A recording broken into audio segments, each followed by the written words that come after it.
It's morphin' time. Pterodactyl. Hi there, this is Datila with Rangers of Wrestling, bringing the It's Wrestling Time post show. And for tonight, I'll be reviewing Impact Wrestling. Alright, so Impact Wrestling kicked off with Speedball Mike Bailey versus Laredo Kid. The winner of this match was going to be put in the Ultimate X match at Slammiversary. Like, holy smokes, like, this match is amazing. Like, ever since Speedball Mike Bailey debuted, been amazing. And I've become a fan. Like, I knew the minute this match was announced, it was going to be incredible. A Speedball Mike Bailey and Laredo Kid are both high flyers, and they have the same style. So, like, of course, like, amazing right off the back. They're equally gifted. One of my favorite spots in this match was when there was when Laredo Kid headbutted Mike Bailey and then he dropped because they were on the top rope. But then he got back up and he kicked Laredo Kid. That's incredible. And then another spot that I like was when Mike Bailey did the moonsault and then he did the knees to the chest of Laredo Kid. Like, that's incredible. Showing off his high flying abilities by doing all these crazy agile moves. It was just like insane. All right, the match ends at when Mike Bailey reverses Laredo's pin, and however, he does have his leg under the ropes, but the ref doesn't see that. So the match goes to Speedball Mike Bailey. It was an incredible match. I would not mind if there's a rematch somewhere down the road. Incredible. I like both Laredo Kid and Speedball Mike Bailey. I definitely do recommend this match if you've never seen a Speedball in action. All right, so then we get an Ace Austin promo who is in Japan. He's wrestling in his Best of Super Juniors. So he says that he sends a heartfelt congratulations to his former friend, Mike Bailey. If you guys recall, when Mike Bailey first debuted in Impact, Ace Austin was trying to recruit him and have him be his friend. But Mike Bailey saw through Ace's act. He says that he is so glad a Speedball qualified for the match. He said that he offered him a chance to stand by him, but Speedball chose to be selfish and now has to learn a lesson that Trey Miguel learned the hard way. He says that history is written by himself and that as long as he has a title, there's only second place. And he continues to write history as being the first X Division champion to compete in Super Juniors. And he said he's going into his third Ultimate X match. But this time around, he's going to win the Ultimate X match. So I'm actually really excited. Just imagine Speedball Mike Bailey, Ace Austin, Kenny King, all part of the Ultimate X match. Incredible. That match is going to be insane. I cannot wait for Slammiversary, which is celebrating Impact's 20th anniversary. And then we get a quick segment by Mad Cardona. Ever since Moose called him Mid Cardona, that's just stop. All right, so he's basically on his own private island in the Maldives on his honeymoon. He basically says Rich Swann does not deserve a title opportunity, cannot be like asking for one. Then Chelsea Green says that she has the opportunity to become a 2-time Knockouts champion, but she won't be watching the tag team match tonight because she is part of the Queen of the Mountain one, the first ever Knockouts Queen of the Mountain match. And this leads into the Knockouts tag team match. On one side, we have Deonna Purrazzo, Impact Knockouts World Champion Tasha Steelz and Savannah Evans versus Mia Yim, Taya Valkyrie, the Reina de Reinas champion, and Jordyn Grace. So, I have to say, this was actually a good match. Like, I enjoyed it. Like, my favorite spot in this match, actually, two of my favorite spots in this match was when Tasha Steelz and Taya Valkyrie go at it. It's a champion versus champion match. Jordyn Grace showing off her strength by lifting Tasha Steelz for 30 seconds. Even I couldn't do that. Can you guys do that? Like, lift somebody up for 30 seconds? And, like, she went for the pin, but Savannah Evans broke up that pin. I really like that butterfly suplex that Savannah Evans did to Jordyn Grace. Here's the funny part. You guys know Tasha Steelz twerked. Obviously, she twerked to Taya and to Mia before she pinned Jordyn Grace. So when Mia Yim gets tagged in, she actually copies Tasha Steelz and she twerks to her while Tasha Steelz is like in the corner of the ring. All right, of course, Deonna Purrazzo breaking up the pin for her team. Deonna gets dumped to the outside by Jordyn Grace. And then I actually like this next sequence. Then Taya does the German suplex to Savannah Evans. Then Tasha Steelz does a cutter to Taya. Then Mia Yim does a full Nelson suplex to Tasha Steelz. And then Deonna Purrazzo, like, she grabs Tasha Steelz by the arm and she drags her back to the corner so that Savannah can tag herself in. I just thought that whole sequence was hilarious. Like, I actually really like that sequence. It made the match fun and entertaining. And then Mia Yim with the eat defeat to Savannah Evans, picking up the win for her team. So seems to me like we eventually might get a match between Mia Yim and Deonna Purrazzo, just based on everything that's happened so far. All right, so then we get the locker room talk. So Madison Rain says that the locker room energy has been better now that the inspiration is gone. And I did like the inspiration. I was a big fan. Sad that they're gone. And since they made quick work of Giselle Shaw and Alicia Edwards. And then they start talking about Johnny Swinger, who shows up alongside Ziggy Dice. Oh my god. Johnny Swinger calls him Dice Daddy or Double D. Johnny Swinger, man, I swear, he does not get enough credit for being funny. So I don't know where DK in the form of Rosemary and Havoc show up.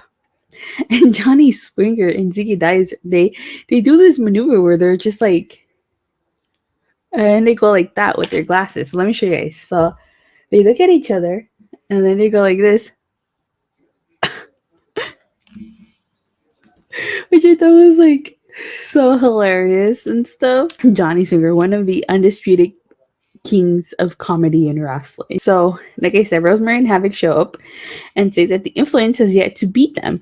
Ziggy Dice says he recognized Havoc from the dungeon.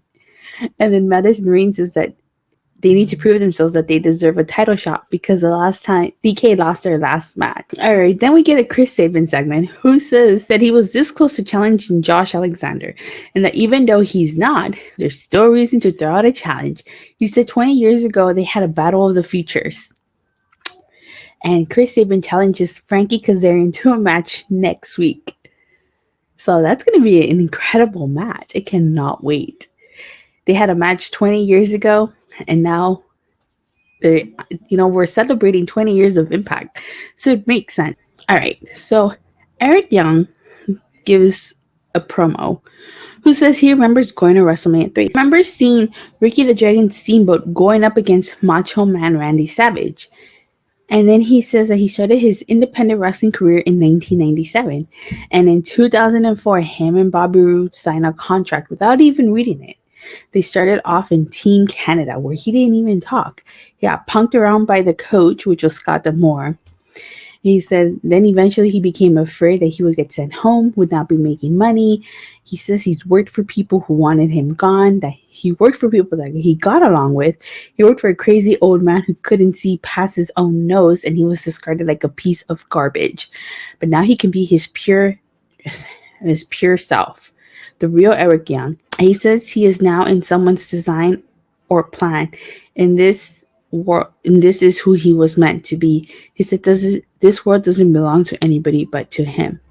Very good promo by Eric Young, basically detailing his interest in pro wrestling and to the start of his career, to his start in TNA, to his way to WWE when he says he worked for a crazy old man, referring probably to Vince McMahon because he got released. And so it's a very, very good promo. You could tell like this was a passionate promo. Like I felt that like he was speaking from the heart. He was just basically talking. Like the first half of it, he starts talking about his career and to where he is now, and then that ending where he's talking about how like now he could be himself. Like I thought that was really, really cool, really awesome. But I'm ready for Josh Alexander. Speaking of which, Josh Alexander then cuts a promo. So Josh Alexander says he doesn't have to respect everything Eric Young has done or says in the company, but Eric Young certainly qualifies to face Josh Alexander at Slammiversary, and he certainly has done it all. He says that at Slammiversary, they're going to find out who's going to usher in a new era as a face of the company for the next 20 years. And that if Eric Young wants to take the title from him, he needs to bring the fight of his life. So I cannot wait. It's like the past of Impact versus the present or future, I should say, of Impact Wrestling. Then we get Honor No More in the form of Matt Taven and Mike Bennett versus the Good Brothers. So the rest of Honor No More, Vincent, PCO, Kenny King, Eddie Edwards, they're all banned from ringside. Maria Kanellis is on commentary like she was during Kenny King's match. And the rest of Bullet Club is also banned from ringside, consisting of Jay White, Chris Bay, probably ELP, and whoever else of the Bullet Club was there. They're all banned from ringside. All right. So, because you call this rivalry started when Matt Taven and Mike Bennett cost Doc Gallows and Carl Anderson the Impact Tag titles during the Lumberjack match against Violent by Design. So, Carl Anderson knocked out Mike Bennett during this match. I really like the spot that when Carl Anderson had his back turned, Taven tagged Bennett and they double team Anderson, which I thought was pretty cool. Then Mike Bennett gave a thumb to the eye to Doc Gallows when he got tagged in. So at one point, Mike Bennett and Matt Taven cut off Carl Anderson from Doc Gallows. And even at one point, like when he's wrestling Mike Bennett in the ring, Mike Bennett, of course, distracts the referee. Carl Anderson gets sent outside and Matt Taven sends him crashing into the post. Well, Mike Bennett distracts the ref. So then once Carl Anderson tags in Doc Gallows hits Mike Bennett with the spine buster. And then at one point, Gallows is trying to pin Matt Taven, but Mike Bennett breaks it up. And he also, at one point, spears Carl Anderson to prevent Matt Taven from getting hit with the Magic Killer. At one point, Mike Bennett gets cut because of the Good Brothers, and he starts bleeding. All right, so not only is there a double team by Taven and Bennett to Doc Gallows, there's a bit of a miscommunication between them with Mike Bennett accidentally kicking Matt Taven. All right, so there's also a double team neckbreaker to Mike Bennett. And then Maria, while this is happening, she just starts to distract the ref to prevent Carl Anderson from getting the pinfall. So she enters the ring and tries to stop Carl Anderson from giving her husband, Mike Bennett, a gun stun, but it's in vain. Bennett then sends Anderson crashing into Maria. He tries to spear him, but ends up spearing Maria. He argues with Carl Anderson about what just transpired. And in the end, he gets hit with a gun stun, and the Good Brothers are victorious. So not only did things not work out for OGK, but what was up with Mike Bennett? Like, he accidentally kicked Matt Taven. He speared Maria. He got busted open. Like, he just had it the worst in this match. I swear, man. Like, he just had it bad. So I'm curious to see what happens next. All right, so then Sami Callihan, we get a Sami Callihan segment. He says that he's not even mad Moose broke his leg. He would have done the same thing, but what pisses him off is how long it took for it to heal. He said he thought about what he would do to Moose. He said he's going to make Moose's life a living hell, and the death machine is coming. And he said, thumbs up, thumbs down. Then we get Masha Slamovich versus local talent Shawna Reed. Quick squash match, if you ask me, but the talking point is what happened afterwards. Okay, so for weeks, I should say months now, Masha Slamovich comes, she has a squash match, she leaves. So if you guys recall, earlier in the night in the locker room talk segment, Madison Rayne told DK to step up and prove that they deserve a title opportunity, since they lost their previous match. So Havoc comes out and steps up to Masha Slamovich. Holy smokes, like, that's not going to be a squash match. That's going to be a legitimate match for Masha. A real challenge. Her first real challenge. So I'm super excited. That's going to be a banger of a match. I cannot wait. I cannot wait because Impact's done a really good job of building Masha up I mean, she's undefeated so far, but Havoc is pretty strong. She and a beast herself. So this is definitely going to be a really good match. I cannot wait. I hope it takes place at Slammiversary. I'm so excited. So I did not know I wanted to see this match, and I cannot wait. All right, then we get a quick segment with Raj Singh and Shira. Raj basically saying that Bhupinder Kunhar could have been a part of their stable, but since he put his hands on Shira and eliminated him from the Gauntlet for Gold, now he's gonna have to like pay for that. And then Guhar shows up and he says he's had enough with this. He's done with this. He wants to solve it in the ring. And then basically seems like it's going to be 2-on-1, but then W. Morrissey shows up and take Gujar's side. And so next week it's going to be W. Morrissey and Bhupinder. I'm assuming, it's going to be W. Morrissey and Bhupinder Gunhar versus Raj Singh and Shira. And Morrissey tells